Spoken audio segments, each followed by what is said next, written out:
मैं रजनी सचदेवा आज आपसे संस्कारों के विषय में कुछ बात करना चाहती हूँ, क्योंकि जो पेरेंट्स अपने बच्चों को एक अच्छे संस्कार दे सकते हैं वो दुनिया में कोई भी दूसरा नहीं दे सकता। क्योंकि उनके सुख दुख हर चीज़ में जितने पेरेंट्स करीब होते हैं शायद वो कोई भी और करीब नहीं होता। और बच्चों को जो अपने पेरेंट्स की बात समझ में आती है वो किसी की बात समझ में नहीं आती। तो जो मैं एक आपको स्टोरी सुनाने जा रही हूँ वो एक दिशा नाम की लड़की की है। तो जो दिशा है वो बहुत अपने घर में लाडली है। उसके पापा डॉक्टर हैं और उसकी जो मम्मी है वो हाउसवाइफ है। और वो उसको इतनी लाड प्यारों से पालते थे और उसको इतना प्यार करते, जो वो डिमांड करती उसके मम्मी पापा उसकी हर डिमांड पूरी करती। और वो कैसे वक्त बीतता चला गया, कब प्यार प्यार में वो शादी के लायक हो गई तो ये तो पता ही नहीं चला वक्त का। तो उसके लिए एक रिश्ता आया। उसके पेरेंट्स ने जहाँ कहा उसके अपने मम्मी पापा की बात मान के वहाँ पे उसने उसकी मैरिज कर दी। और वो वहाँ पे गई। उसका हस्बैंड उसको बहुत प्यार करता, उसको बहुत ही प्यार करता था। लेकिन जो उसकी सास थी वो उसको समझ नहीं पाई, शायद ना उनकी कभी बन पाई। तो जो सास थी वो उसको बात बात पे ताने मारे। ये भी गुस्से में तेज थी क्योंकि शुरू से इसने जो प्यार पाया था पेरेंट्स का वो शायद उससे कम लगता था। तो वो उससे गुस्सा कर जाती थी, वो डांटती थी तो वो भी उसका विरोध करती थी। तो ऐसे 6 महीने बीत गए, 7 महीने बीत गए। एक दिन ऐसा आया कि इसकी रोज़ रोज़ की चिक चिक से उसका हस्बैंड भी परेशान हो गया। तो वो बहुत रोई बहुत रोई।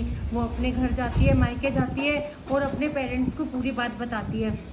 कहती है कि पापा जो मेरी सास है उसकी और मेरी बिल्कुल भी नहीं बनती और वो तो मेरे को बहुत परेशान करती है। अब आप कोई रास्ता खोजो, मुझे तो लगता है कि मैं उसको जहर ही दे दूँ। तो उसके पेरेंट्स उसको समझाते हैं कि बेटा यदि तू उसको जहर देगी तो तेरे को जेल जाना पड़ेगा और हमें ये सहन नहीं होगा। तू चल, हम तेरी बात। फिर भी वो बहुत जिद करती है कि नहीं पापा मुझे तो कुछ करना ही है क्योंकि मैं तो उस औरत के साथ नहीं रह सकती। तो उसके पेरेंट्स उसको बिठाते हैं और समझाते हैं कि ऐसा कर, तू 6 महीने अपने आप को थोड़ा चेंज कर, अपने व्यवहार को चेंज कर। तो शायद जब तू सब उसको इतना प्यार करने लग जाएगी तो तू जब कुछ भी करेगी, कदम उठाएगी तो किसी का तेरे पे शक नहीं जाएगा। पहले तू अपना बिहेवियर बिल्कुल बदल देना जाके।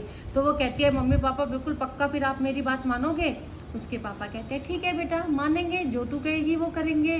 फिर वो जाती है और अपनी सासू माँ के सारे कहना मानती है और उसकी मम्मी से पूछती है अपनी सास से, मम्मा आज क्या बनाना है? तो उसकी मम्मी बताती कि ये बना दे। और जाने से पहले उसके पैर दबाती और उससे सारी दिल की बातें करने लग गई। और उसकी मम्मी भी एकदम चेंज हो गई और जो पड़ोस में बुराइयां करती थी तो उसको प्यार करने लग गई। अब उनको बस अपनी बहू बहू बहू नज़र आती थी। तो उसने 5 महीने बाद वो लेटी और सोच रही थी कि हाय राम, ये तो मेरे को बहुत प्यार करने लग गई और मैं तो मम्मी पापा से बोल के आई हूँ कि इसको तो मुझे जहर देना है। तो वो वापस घर जाती है और अपने पेरेंट्स को बोलती है कि पापा मम्मी तो मेरे को बहुत प्यार करने लग गई हैं और आपने तो वो जो जहर की पूरा कहा था कि दे देना, तो अब पापा ये बदल नहीं सकता क्योंकि अब तो मुझे उसमें अपनी माँ नज़र आने लग गई है। तो उसके मम्मी पापा ज़ोर ज़ोर से हंसने लगते हैं कि बेटा आज भी तेरी सास वही थी और कल भी वही थी और आज भी वही है, बस तूने उसको समझने में देर की, तूने अपने आप को बदला तो वो उनको तू तेरे में बेटी नज़र आई और तेरे को उसमें अपनी माँ नज़र आई। इसलिए पहले हमेशा खुद को बदलो। खुद अपने आप को बदलेंगे तो सामने वाला खुद ही बदल जाएगा। इसीलिए हम तेरे को यदि उस वक्त समझाते तो तू गुस्से में थी, तू हमारी बात बिल्कुल भी नहीं मानती।